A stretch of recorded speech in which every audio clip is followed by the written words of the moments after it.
وهذا كتاب أنزلناه مبارك فاتبعوه واتقوا لعلكم ترحمون. أعوذ بالله من الشيطان الرجيم. وأصحاب اليمين ما أصحاب اليمين في سدر مخضود وطلح منضود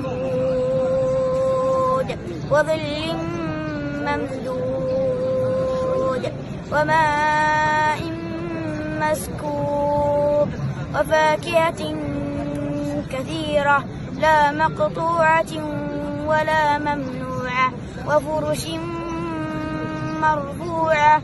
إنا أنشأناهن إنشاء فجعلناهن أبكارا عربا أترابا لأصحاب اليمين ثلة من الأولين وثلة من الآخرين.